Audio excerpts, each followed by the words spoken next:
Padre, vivimos agradecidos a ti por lo que tú haces a favor de nosotros y por lo que tú has hecho en nosotros.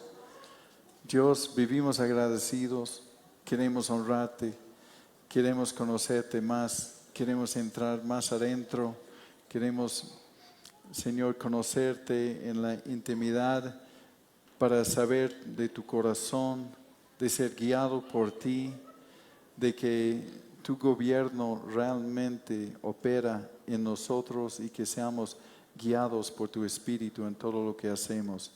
Guíanos, abre nuestros corazones, danos un espíritu enseñable y ayúdanos a oír lo que el Espíritu quiere decir a la iglesia. Dios, encomendamos esta palabra, tu palabra, para la bendición y edificación de tu pueblo en el nombre de Jesús. Amén.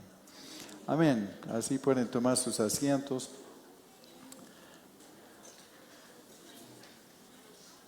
Como el pastor Javier mencionó, estamos entrando, vamos a comenzar a compartir el Evangelio según Marcos. Y así es como debemos decirlo. Algunos ya llaman la atención de esto, que no es el Evangelio de Marcos. Él no inventó un evangelio. Él está dando un relato. Él está relatando el Evangelio de Cristo. Y sí fue mencionado en la despedida de Pablo de los Colosenses, su recomendación de recibir a Marcos, el autor de este libro. Y lo que sabemos de él es que en el libro de Hechos encontramos a Marcos con el nombre Juan Marcos, el autor de este libro, y él se unió a Bernabé y a Saulo o a Pablo para un viaje misionero, pero después los abandonó. Y después hubo una discusión cuando se organizaron para hacer otro viaje misionero, y Bernabé quería llevar a Marcos, que era,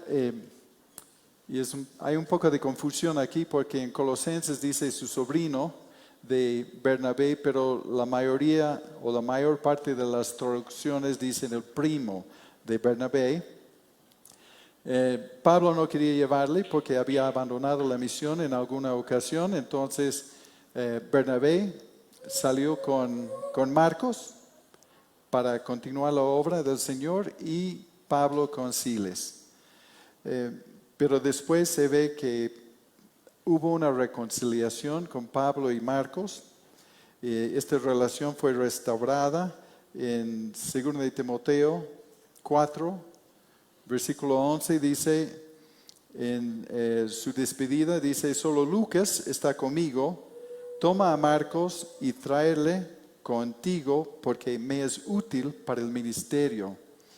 Marcos se unió nuevamente a Pablo en el ministerio.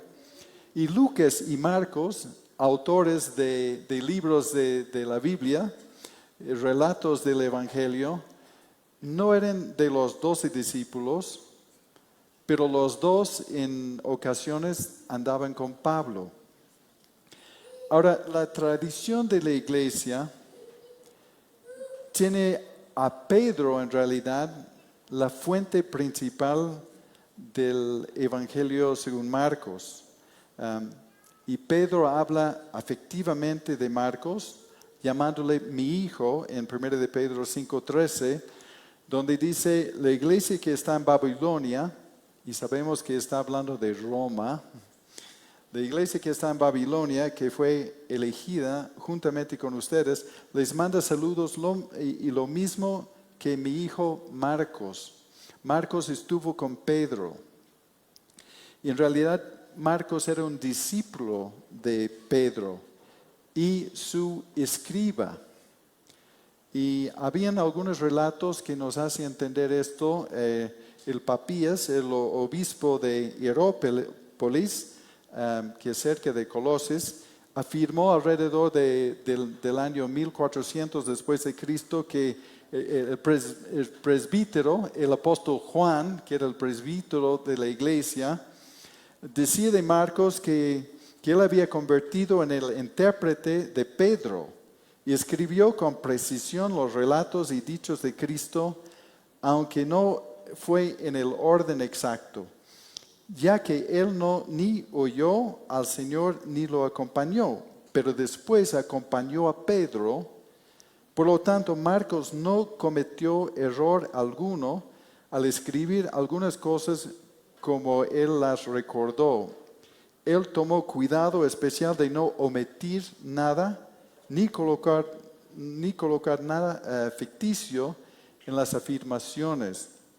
Comparto esto porque habían esos escritores, historiadores, después de la muerte de Pedro y de todos ellos, que afirman, y él con el testimonio del apóstol Juan, de que Marcos escribió fielmente las palabras de Pedro.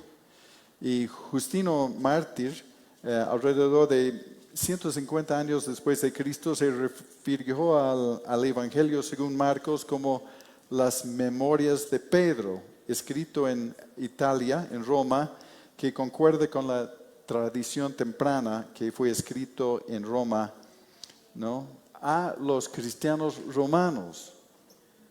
Y también otro historiador, Ireneo, escribiendo alrededor de 185 después de Cristo, llamó a Marcos el discípulo e intérprete de Pedro y registró lo que Pedro predicó acerca de Cristo.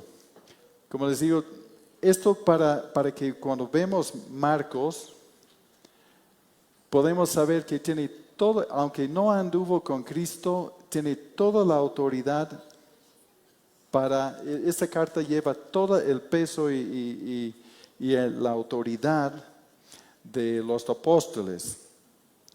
En realidad otros dicen que debieran haberlo llamado el Evangelio según Pedro, porque Marcos simplemente lo escribió los relatos de Pedro, ¿no? Entonces, muchos creen que este libro era el primero de los 4 evangelios, escrito más o menos de 50, después del año 50 después de Cristo en Roma. Y es un relato totalmente confiable, por eso comparto esto como introducción. Y se ve la influencia de Pedro en algunos detalles. Por ejemplo, Pedro habitualmente hablaba en arameo y Marcos tiene más frases en arameo que el resto de los relatos del Evangelio, ¿no?, de Mateo, de Lucas y de Juan. Y sabemos que tenía una relación porque Pedro, cuando fue soltado milagrosamente de la cárcel en Hechos capítulo 12, dice que en Hechos 12, dice que habiendo considerado esto, llegó a la casa de María, la madre de Juan, el que tenía por sobrenombre Marcos, donde muchos estaban reunidos orando. Había la iglesia en hogar en la casa de la mamá de Marcos. Y cuando Pedro fue librado de la cárcel milagrosamente, él fue directamente a la casa de la mamá de Marcos. Así que tuvieron una relación muy estrecha. Y Marcos añade detalles que no podía saber si no fuera por el testimonio de Pedro, como del lado emocional de Jesús, como frases como que Él tuvo misericordia por los enfermos y los perdidos. Él se enojó y fue entristecido por la dureza de los corazones. Detalles que no podía saber simplemente por un relato histórico. Pedro le comparte esto de que tuvo compasión de una gran multitud, como eran como ovejas sin pastor, habla de Cristo gimiendo en su espíritu por una generación que pidió señales, detalles que salieron de la boca de Pedro, en realidad la relación de Pedro con Cristo. Uno de los temas centrales en Marcos es que vemos a Jesús como un siervo mostrado por sus hechos. Y mostrado por sus hechos podemos saber que Él es el Mesías. Y eso comprueba claramente. En Marcos 10:45, Marcos dice, porque el Hijo del Hombre no vino para ser servido, sino para servir y para dar su vida en rescate por muchos. Y le presenta la figura de Cristo como el siervo de Dios, ¿no? Que era uno de los temas del Mesías en el Antiguo Testamento, las profecías. Vino como el siervo de Dios. Y Marcos pone más énfasis en las obras de Jesús, Cristo en acción, con un mínimo de discursos y un máximo de obras. Marcos es muy acelerado y salta de una cosa y a otra cosa. Y dice luego, o en la otra versión dice inmediatamente, y una frase que usan más de 40 veces en este libro, para saltar de una cosa a otra cosa, a otra cosa, a otra cosa, los hechos muy concretos de Jesús. Y Marcos no menciona la genealogía de Jesús porque no era tan importante para los romanos. Ellos no tenían la historia para entenderlo. Y para ver que fue para dirigirlo a los romanos, también utiliza más palabras en latín que cualquiera de los otros relatos del Evangelio. Los traductores de la Biblia a pueblos no alcanzados, aún hasta hoy en día, generalmente empiezan con Marcos, porque es el relato del Evangelio más corto y es escrito para personas que no están familiarizados con el primer siglo del judaísmo. Por eso Marcos es más presentable, más entendible para las personas no judíos, porque fue escrito para personas que no necesitan tanto detalle del judaísmo, ¿no? Y así Marcos presenta a Cristo, Marcos presenta a Jesús moviéndose rápidamente de un evento a otro. Así, con esa introducción vamos a ver lo que nos dice, y la verdad es que creo que el primer versículo da para todo una prédica, pero lo vamos a tratar de no demorar demasiado en el repaso de Marcos, pero también no queremos saltar cosas muy importantes. Y Marcos dice en el primer versículo, primero, al principio del Evangelio de Jesucristo, Hijo de Dios. Principio del Evangelio de Jesucristo, Hijo de Dios. Es el libro comienza hablando de las buenas noticias, el Evangelio de Jesucristo, como una persona real, histórico, que caminó en esta tierra como cualquier otro hombre, en el principio.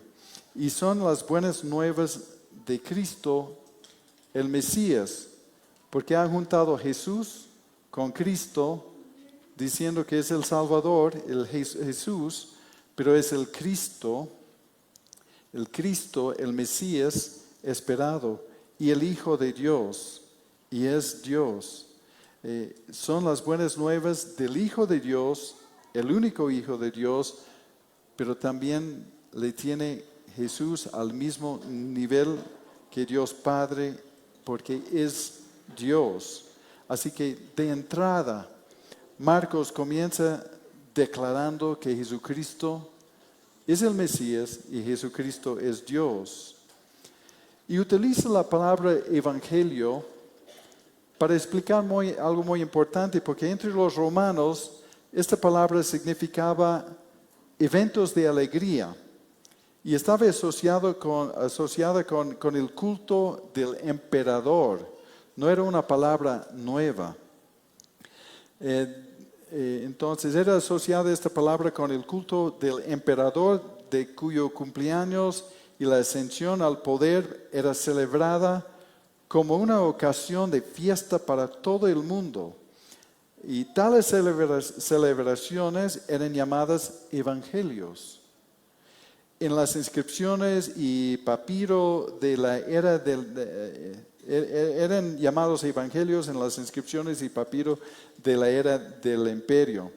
Una inscripción de un calendario cerca del año 9 a.C., encontrado en Asia Menor, dice que el emperador Augusto o Octavio decía: el cumpleaños del Dios era para el mundo el inicio de eventos de alegría, las cuales han sido proclamados en este hecho. Entonces Marcos utiliza la palabra evangelio para celebrar, para anunciar un evento histórico muy importante para toda la humanidad. Son buenas nuevas, pero son buenas nuevas del cambio de régimen, de cambio de autoridad. Y eso es lo que nos está mostrando, que Cristo está trayendo un nuevo reino, una manera de la gobernación de Dios en el corazón del ser humano. Y entonces esto es el Evangelio, las buenas nuevas de un acontecimiento de cambio de régimen, porque Cristo está instaurando su reino aquí en la tierra. Versículos 2 al 5 nos dice: como está escrito en Isaías el profeta, he aquí yo envío mi mensajero delante de tu faz, el cual preparará tu camino delante de ti, voz del que clama en el desierto, preparad el camino del Señor, enderezad sus sendas. Bautizaba Juan en el desierto y predicaba el bautismo de arrepentimiento para el perdón de pecados, y salieron a él toda la provincia de Judea y todos los de Jerusalén, y eran bautizados por Juan el Bautista, en el río Jordán, confesando sus pecados.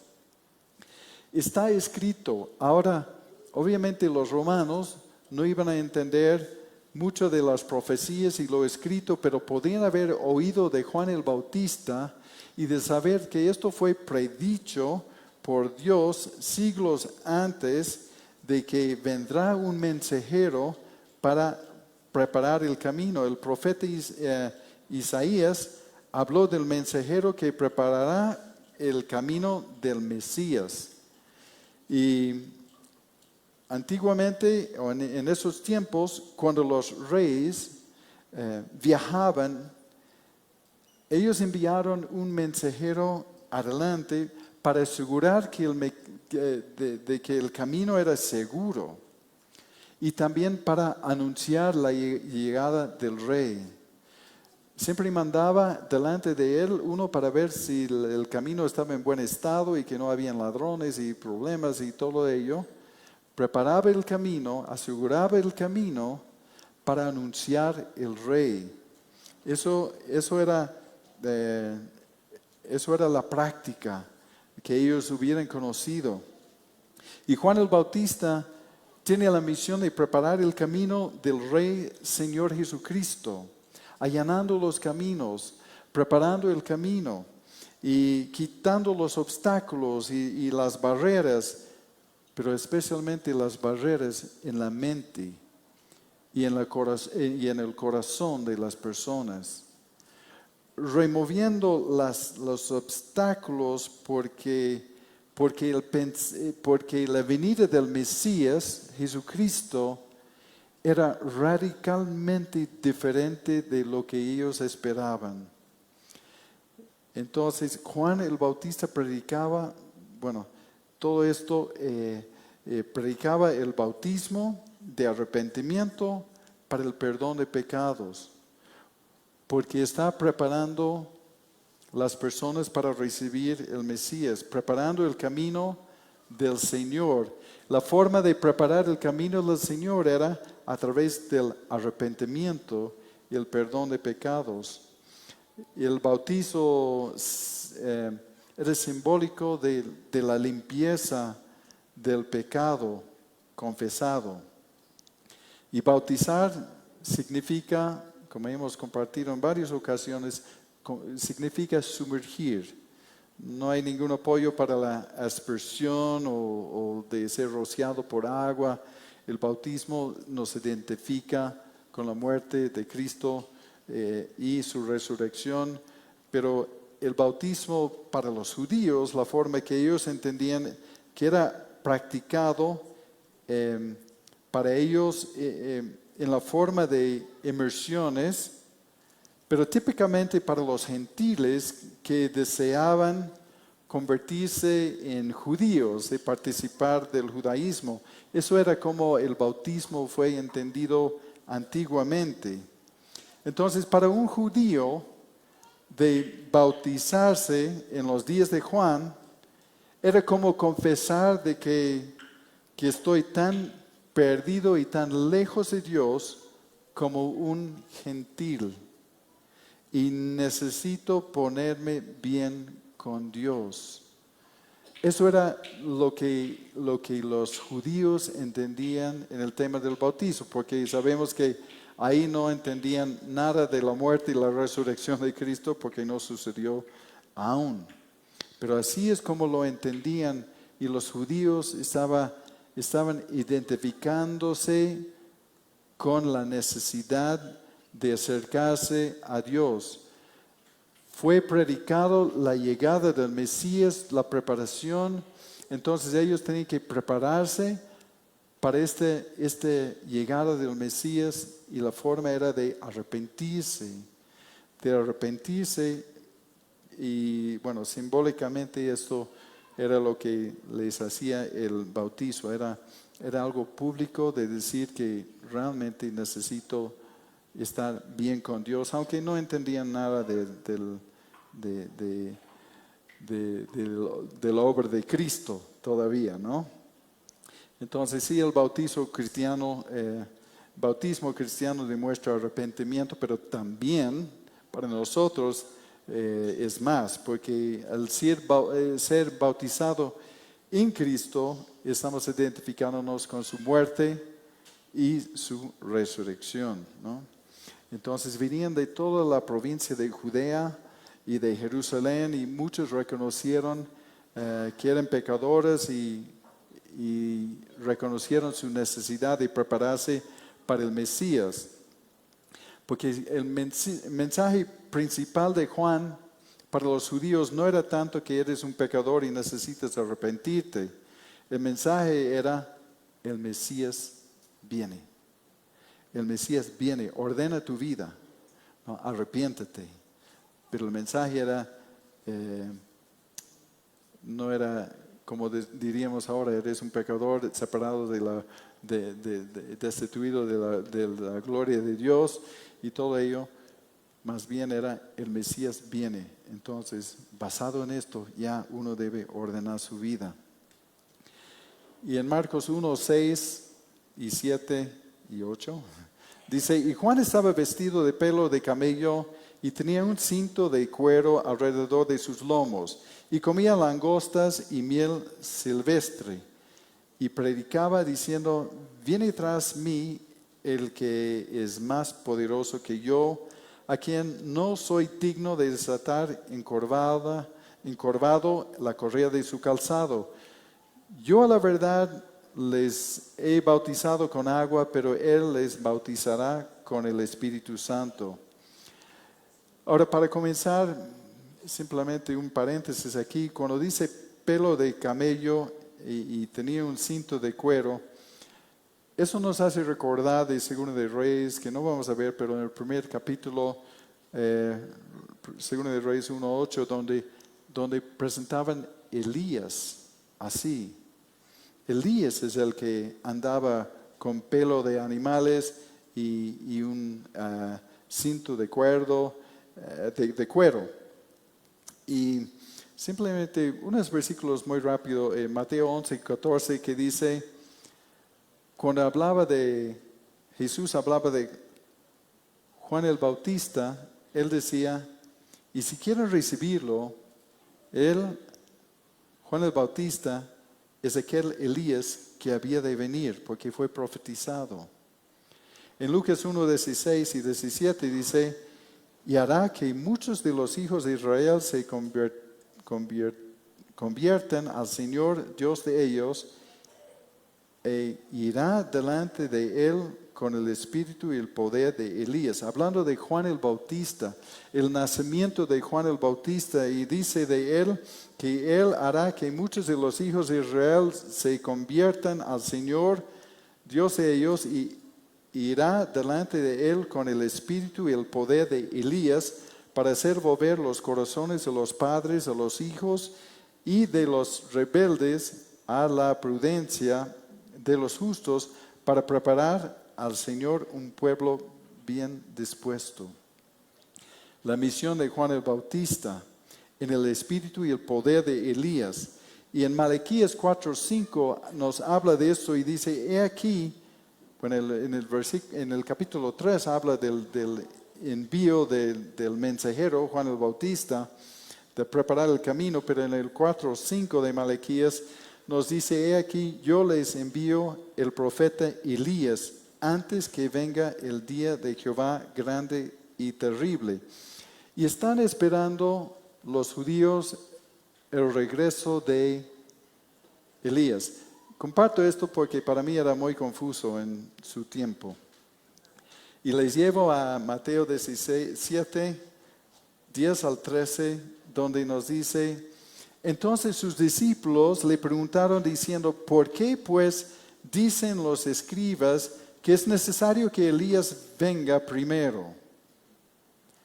Respondiendo Jesús les dijo, a la verdad Elías viene primero y restaurará todas las cosas, mas les digo que Elías ya vino y no le conocieron, sino que hicieron con él todo lo que quisieron. Así también el Hijo del Hombre padecerá de ellos. Entonces los discípulos comprendieron que les hablaba de Juan el Bautista. Juan el Bautista no era la reencarnación de Elías ni nada del estilo, pero era como con el espíritu de Elías, el ímpetu de Elías, para presentar, para profetizar algo radical. Las profecías de Elías eran radicales y estaban llamando al pueblo de Dios a regresar a Dios. Y Juan el Bautista, después de tantos años de silencio, aunque no tanto silencio, pero sí este periodo antes entre Malaquías y el Nuevo Testamento, en este tiempo no habían profetas ni la voz de Dios hablando. Entonces Juan el Bautista es como el último de estos profetas, ¿no?, del Antiguo Testamento. Y simplemente era un dato, ¿no?, de que Jesús dijo que hablaba de Elías y decía, Elías ya vino y no le conocieron. Y la profecía sobre el nacimiento de Juan el Bautista era de que vendrá en el espíritu y el poder de Elías. Así que solamente un dato que espero que no sea muy confuso, pero así vino Juan el Bautista con ese espíritu de Elías, ¿no? Entonces Juan el Bautista dice, viene tras mí el que es más poderoso que yo. Juan el Bautista nunca exaltaba a él mismo, no promovió su propio ministerio, siempre apuntaba la gente a Cristo. Juan el Bautista siempre hablaba de Cristo, no de sí mismo. Y dijo, a quien no soy digno de desatar la correa de su calzado. Bueno, en sus días los rabinos enseñaban que un maestro podía requerir cualquier cosa de sus seguidores, excepto el hacer que les desaten el cazado, porque eso era considerado como demasiado bajo. Ni los siervos de los rabinos, de los maestros, tenían que hacer eso porque era una cosa tan bajo. Pero así Juan pensaba de él mismo y dijo que ni siquiera yo soy digno de hacer esto, porque era algo espantoso, desagradable, ¿no? De hacer esto, ¿no? Por Jesús. Y dice, Él los bautizará con el Espíritu Santo, refiriéndose a Cristo, ¿no? El Mesías traería una inmersión en el Espíritu Santo. En Cristo somos bautizados en el Espíritu Santo, cada creyente. Entonces eso es mucho más grande que la inmersión en el agua de los arrepentidos. Nuevamente, cuando Juan el Bautista estaba bautizando, no sabía nada de la cruz, nada de la muerte, nada de la resurrección de Cristo. Entonces, Juan dice que Él hará algo mejor, porque está hablando y asociando el bautismo con la conversión. Porque en el bautismo estamos confesando públicamente que hemos muerto al ser enterrado en el agua con Cristo y hemos resucitado en vida nueva. Y eso es el requisito, no el bautizo, pero este es lo que simboliza el bautizo, lo que debe haber sucedido en el corazón de cada persona, de morir a sí mismo y resucitar en vida nueva. Entonces ahí el Señor da el Espíritu Santo, habla de que somos bautizados en Él. Así que lo que Jesús viene a traer es mucho mejor a través de su obra en la cruz. Llegamos al versículo 9 y solo vamos hasta el 15 hoy día. Pero en el versículo 9 dice, aconteció en aquellos días que Jesús vino de Nazaret, de Galilea, y fue bautizado por Juan en el Jordán. Y luego, cuando subía del agua, vio abrirse los cielos y el Espíritu como paloma que descendía sobre él. Y vino una voz de los cielos que decía, tú eres mi Hijo amado, en ti tengo complacencia. Jesús fue bautizado no por necesidad de ser limpiado del pecado, pero Él dice, lo ha hecho para cumplir con toda justicia, por obediencia, de identificarse con el hombre pecador, aunque Él no tenía pecado. Juan, sí, Él lo oponía, ¿no? En Mateo 3:14, Juan le oponía diciendo, yo necesito ser bautizado por ti y tú vienes a mí, porque Juan sabía que Jesús no necesitaba ser bautizado, sabía que era el Cordero de Dios, sabía que era sin mancha, sin pecado. Entonces Jesús fue bautizado por obediencia, pero también para identificarse con el hombre pecador. Y cuando Dios Padre dice, tú eres mi Hijo amado, en ti tengo complacencia, escuchamos la voz del Padre y todos supieron que Jesús era más que otro hombre siendo bautizado. Eso fue público. Y las personas han visto la aprobación del Dios Padre sobre Jesucristo, sobre Jesús. Una declaración de Jesucristo. De que Él es el Hijo de Dios, porque eso es como comenzamos esto, ¿no? Que en el principio, el Evangelio de Jesucristo, Hijo de Dios. Y eso es lo que Marcos está queriendo resaltar en todo esto. Y el Espíritu descendía sobre él como paloma. Tenía la apariencia quizás de una paloma, pero no era una paloma. No era una paloma, ¿no? Y la voz de los cielos, mi Hijo amado, en ti tengo complacencia, es la alabanza del Padre, la afirmación del Dios Padre de manera pública de Jesús es el Cristo.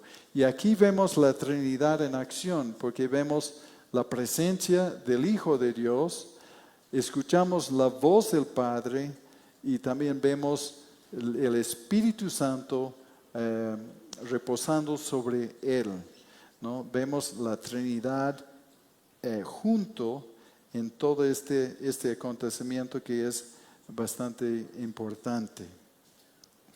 Y después Marcos nos lleva a la tentación de Cristo, de Jesús en el desierto. Mueve muy rápido de un evento a otro. Y aquí en Marcos 1, 12 y 13 dice, y luego el Espíritu le impulsó al desierto. Y estuvo ahí en el desierto 40 días y era tentado por Satanás y estaba con las fieras y los ángeles le servían. Después del bautizo, el Espíritu Santo le condujo al desierto. Y Jesús se identificó con los pecadores en el bautizo y también se identifica con los pecadores en sus tentaciones. Como nos dice en Hebreos, ¿no? En Hebreos 4, que Él fue tentado todo según nuestras semejanzas, pero sin pecado. Se identificó con nosotros tanto en el bautismo como en las tentaciones. Y habla de 40 días. Y 40 era un número asociado con prueba y juicio. Recordamos que con Noé ha llovido 40 días y 40 noches. Sabemos que el pueblo de Israel estuvo en el desierto por 40 años. Sabemos que Moisés estuvo en el desierto con las ovejas por 40 años. Y mucho este número de 40 es asociado con prueba y juicio. Y Mateo y Lucas nos dan los detalles de este tiempo en el desierto. Y habían 3 tentaciones específicas. Uno, la tentación sobre las necesidades físicas, tentándole, claro, después de 40 días un pan sería una buena tentación. Y le está tentando, apelando a su carne, ¿no? Tentándole para usar su poder divino para satisfacer una necesidad física. La tentación de la carne. También apela a su orgullo o le ofrece fama en el tema de saltar del templo, ¿no? De hacer un espectáculo. Y era la tentación del orgullo, del mundo, de agradar el mundo. Y era la tentación de usar su poder divino para demostrar su divinidad de manera sensacionalista y antes de tiempo. Así que le tienta con la carne, tienta con el mundo, los deseos del mundo, y también Satanás le tienta con poder y gloria, cuando le ofrece los reinos. Si solamente adora a Satanás, entonces Satanás le ofrece los reinos, poder. Y esa tentación apelaba al apetito por poder y de conseguir el poder ilegítimamente. Apetito por poder y el reconocimiento del mundo. Pero eso implicaba abandonar su misión y su servicio y su misión a la cruz y su obra salvífica. Entonces vemos que eso es lo que sucedió, aunque Marcos no nos indica específicamente esto, pero las tentaciones de la carne, del mundo y de Satanás. Y cada vez él resistió a Satanás por la palabra de Dios. Y son las mismas tentaciones que podemos tener nosotros, las mismas ofertas de Satanás a nosotros. Él no cambió su estrategia, y también la estrategia de Cristo para refutarle era por la palabra de Dios. Por eso, queridos hermanos, tenemos que profundizarnos en la palabra de Dios si queremos ser protegidos de esos engaños que son muy sutiles y muy atractivos. A veces, Satanás te tienta con cosas atractivas, no te tienta con cosas abominables, ¿no? O si son cosas abominables, pero son disfrazados con flores, ¿no? Entonces, así. Entonces, Cristo le refuta con la palabra. Dice que estaba con las fieras. Los otros relatos de la tentación en el desierto no habla de esto, pero Jesús muestra su autoridad sobre los animales. Una autoridad que tenía Adán antes de la caída. Antes de la caída el hombre tenía potestad sobre los animales, había una sujeción total y vivía pacíficamente con todos ellos, ¿no? Y decía que los ángeles le servían al final del tiempo de la tentación y muestra la autoridad de Jesús sobre los ángeles. Otra señal de que Jesús es Dios, Jesucristo es Dios. Es el mensaje que Marcos nos está queriendo infundir en todo esto, el motivo de su carta. Y Jesús comienza su ministerio en Marcos 1, 14 y 15 y dice, después que Juan fue encarcelado, Jesús vino a Galilea predicando el evangelio del reino de Dios, diciendo, el tiempo se ha cumplido y el reino de Dios se ha acercado. Arrepiéntanse y creen en el evangelio. Hay más detalles sobre Juan y su encarcelamiento en el capítulo 6 que veremos en algún momento, pero Jesús pasó la mayor parte de su tiempo en la región de Galilea y solo iba a Jerusalén para las fiestas importantes, generalmente la Pascua y algunos otros, ¿no? Pero pasó casi todo su tiempo en Galilea, que no era un lugar insignificante o no era una región sin progreso, porque según el historiador Josefo, Galilea tenía como 204 aldeas y una población de más o menos 3 millones de personas, así que no era una cosa tan pequeña. Y habían tantos gentiles que vivían generalmente en poblaciones apartados, pero gentiles y judíos. Y predicaba el evangelio del reino de Dios, las buenas noticias, las noticias de que viene un nuevo régimen, un nuevo cambio. Es una celebración de que porque viene un nuevo gobernador, ¿no? Entonces, un nuevo periodo en la relación de Dios con los hombres. Un nuevo temporada diferente con la relación de Dios con los hombres, y eso ha llegado. El gobierno soberano de Dios en el corazón del ser humano, porque el rey estaba presente. Si Jesús es rey, si Jesús es mi rey, entonces Él es el gobernador de mi vida. Cuando los discípulos le preguntaban en Lucas 17 y 21 sobre cuándo vendrá tu reino, Jesús dijo, y ellos pensando en un acontecimiento futuro, Jesús ha dicho, ni se dirá, aquí está o allí está, porque el reino de Dios está entre ustedes. El reino de Dios está entre nosotros hoy. Claro que esperemos el reino, ver el reino en su totalidad, en su magnificencia, pero el gobierno de Dios llegó a la tierra. El gobierno de Dios está con nosotros. El reino de Dios se ha acercado porque Jesús trajo el reino.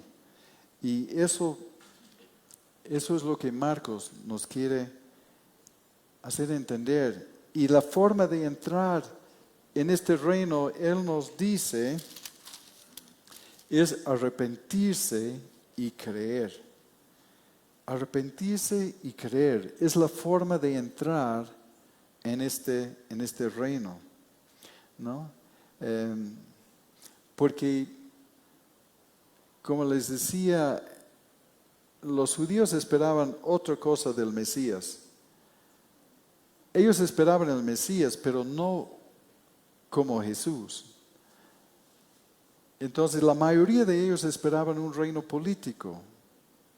Ustedes saben esto porque ha sido compartido un montón de veces. Ellos esperaban un reino político y la liberación de la ocupación de los romanos. Pero Jesús trajo un reino que comience desde el interior del ser humano, no de algo externo, no con ejércitos y ni por fuerza. Jesús trajo un reino de amor, de gracia, de humildad para todos los hombres y mujeres, no solamente para los judíos. Y eso era muy drástico porque ellos esperaban, como sabemos, una revuelta militar y de derrocar a sus enemigos. Y Jesús trajo otro reino que tiene que ser recibido voluntariamente. Él no va a imponer este reino, su señorío, en la vida de nadie. Por eso decimos que Jesús es mi Señor.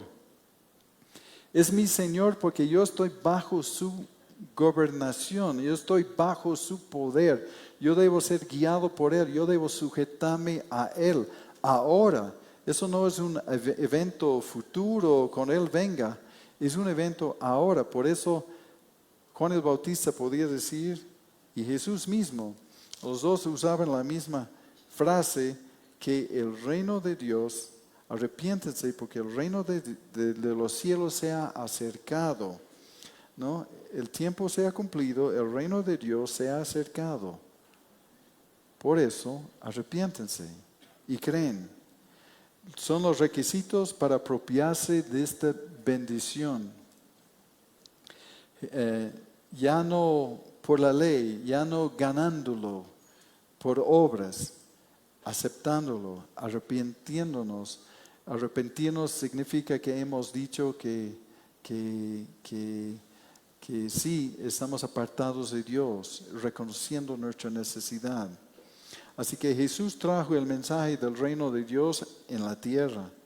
Y aunque el reino no fue entendido así, ni esperado así, ¿no? Por los judíos, la mayoría esperaban un reino político, sí, eso ya compartí, ¿no? Entonces Marcos nos recuerda que el enfoque del ministerio de Jesús y de nosotros era la predicación del evangelio del reino de Dios. Y esto es el mensaje para nosotros.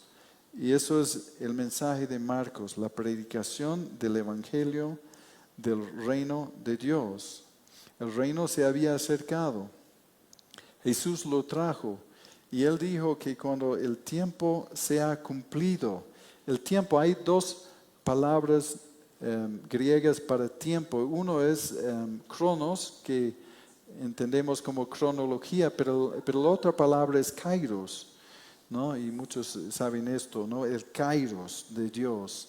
Y el kairos significa la oportunidad estratégica, el tiempo decisivo. Jesús utilizó la palabra kairos aquí para decir que el tiempo estratégico para el reino de Dios es ahora, ¿no? Ahora es el tiempo de nuestra oportunidad. Por eso debemos arrepentirnos porque eso es la manera de entrar en este reino. El tiempo de cambio del gobierno ha llegado. Es una buena noticia y significa el arrepentimiento quiere decir un cambio de dirección. Un cambio de dirección porque no puedes entrar en el reino de Dios y quedarnos donde estamos ahora o como estábamos antes. Habla de cambios y en algunos de nosotros el cambio quizás es más radical que en otros, pero debe haber un proceso de cambio en nuestras vidas. Arrepentirnos quiere decir cambiar. No es remordimiento. No es suficiente de que yo siento mal por mi pecado. Porque yo puedo sentirse mal de mi pecado porque me ha causado muchos problemas y he cosechado las consecuencias, pero no arrepentirme del pecado. Muchos sienten muy mal por su pecado porque han sido pillados, porque han sido descubiertos. No están arrepentidos de haber pecado, están arrepentidos de haber sido descubiertos. Entonces, cuando habla de arrepiéntense, arrepentirnos no sé si es mucho más fácil que cumplir toda la ley que ellos tenían. Porque para ellos, para estar bien con Dios, era de cumplir toda la ley, era una contradicción porque no funcionaba y no podían hacerlo. Pero Jesús nos está diciendo, reconocer tu condición, arrepentirte, cambiar rumbos, cambiar direcciones, cambiar la dirección de tu vida que bien o mal, moral, inmoral, lo que sea, la dirección que estaba yendo, cambiarlo de la dirección de la vida sin la participación de Dios. De eso es lo que tenemos que cambiar. Y si no hay cambio, si uno no está cambiando, para algunos es un proceso rápido, para otros es un proceso lento, pero si no hay un proceso de cambio, es difícil creer que han entrado bajo el gobierno y señorío de Cristo en su reino, ¿no? Así que, y también dice que debemos creer, ¿no? El reino no solo se trata de un cambio de comportamiento, se trata de confiar en Dios, tomándole a Él y a su palabra por lo que dice y viviendo en una relación de dependencia hacia Él, ¿no? Entonces, la palabra antigua griega de creer significa confianza y dependencia, ¿no? Cree en Jesucristo y serás salvo. Y después Santiago dice, sí, los demonios creen y tiemblan. Claro, los demonios creen definitivamente en Cristo porque saben quién es, estuvieron con Él antes de ser ángeles caídos. Saben quién es Él, creen, pero no tienen parte con Él. Y muchas personas creen de esta forma intelectualmente, pero no tienen parte con Él, no tienen participación con Él, porque este creer no te salva. Creer de esta otra forma de confianza en Dios, dependencia de Dios, entonces es otra cosa, ¿no? Entonces es más que una declaración intelectual. Entonces el mensaje que debemos rescatar de esto es que Jesucristo es Dios. Eso es el Evangelio.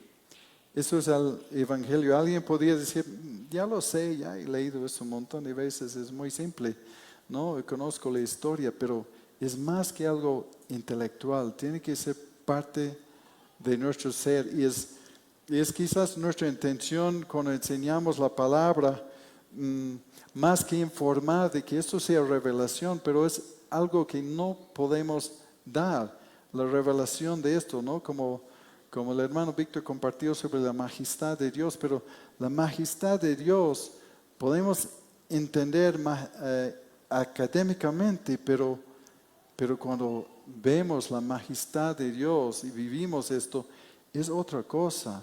Y lo mismo con esta palabra. Lo mismo con esta palabra.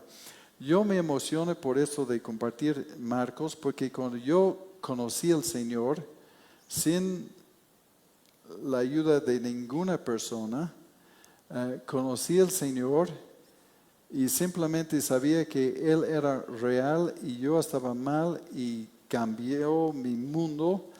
Pero unos meses después, pensando en iglesias y donde congregarme, habían demasiadas congregaciones en la población donde vivía. He dicho, no sé, Señor, entonces fui y compré una Biblia.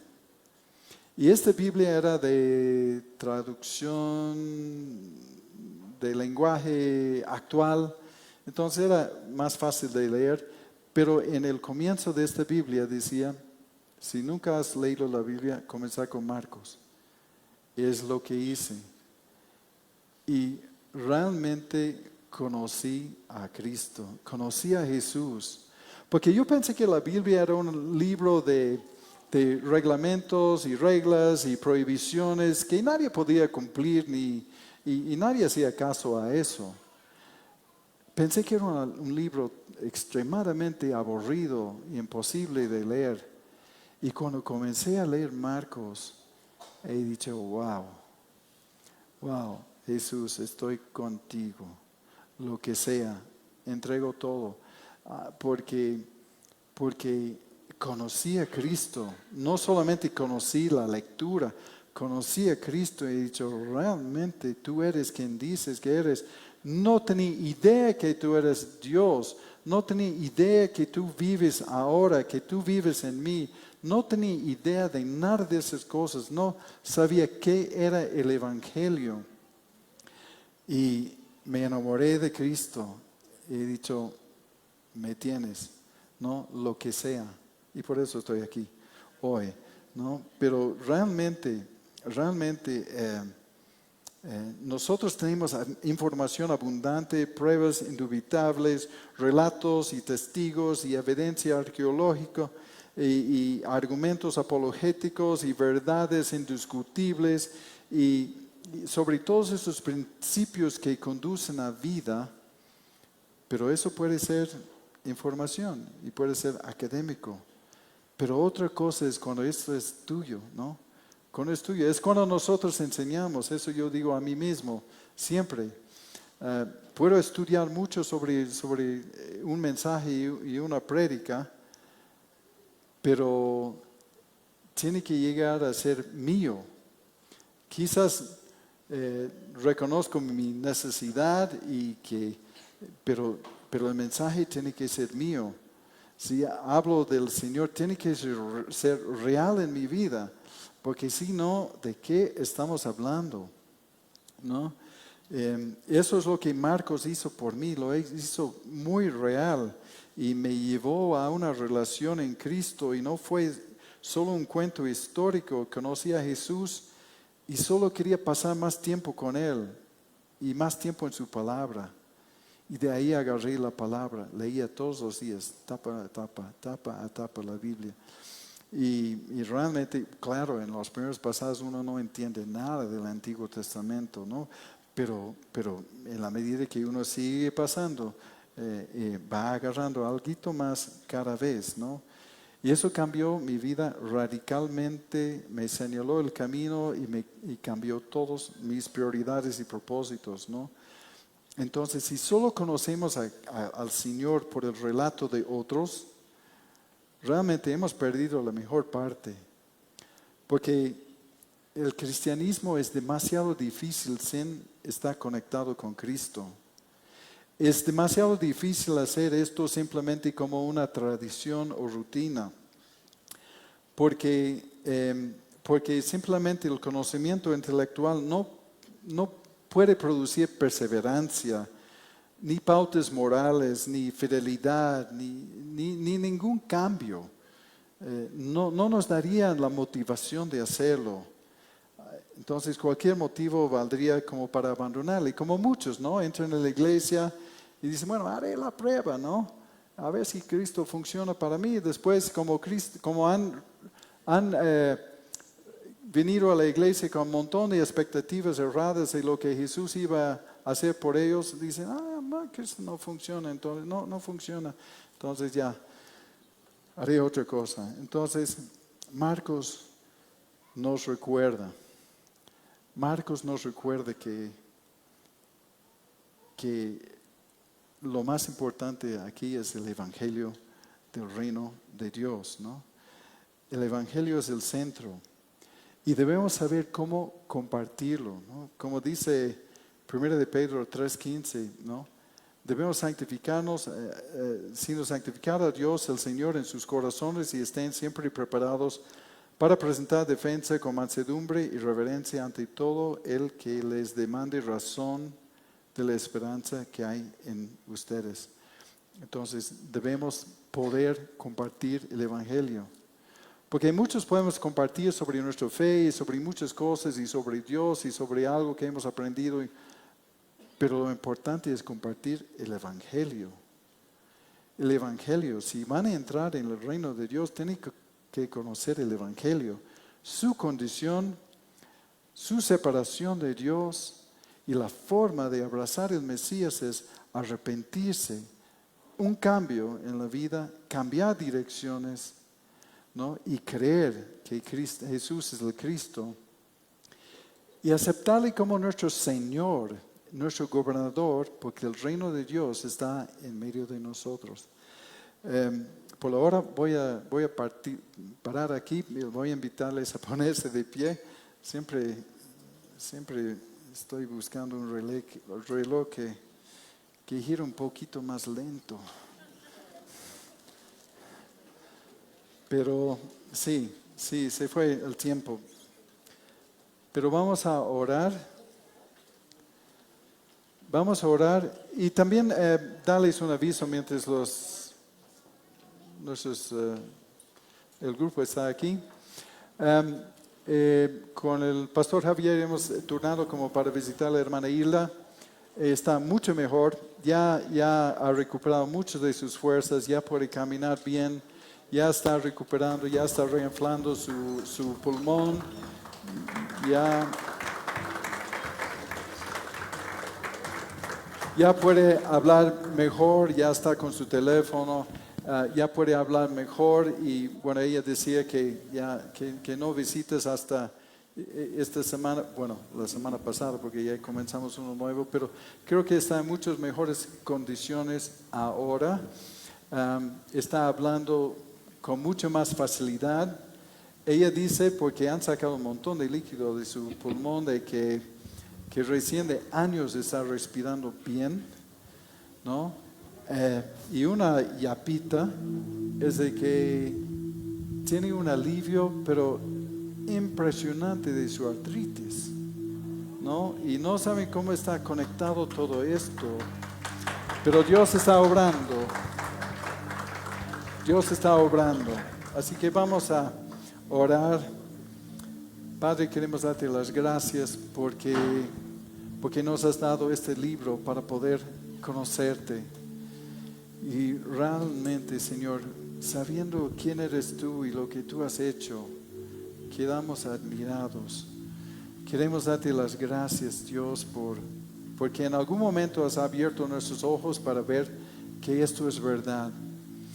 Y que aquí hay una manifestación del reino de Dios que se ha acercado. Has cambiado nuestras vidas, has dado una dirección más clara para nuestras familias, pautas y principios.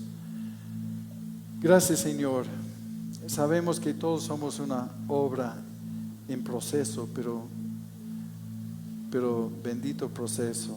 Señor, ayúdanos a someternos a tu gobierno todos los días. Te decimos que eres Señor, pero tu palabra dice, ¿por qué me dicen Señor, Señor y no me hacen caso? Dios, queremos que seas el Señor de cada aspecto de nuestras vidas. Ayúdanos Lo pedimos en el nombre de Jesús. Amén.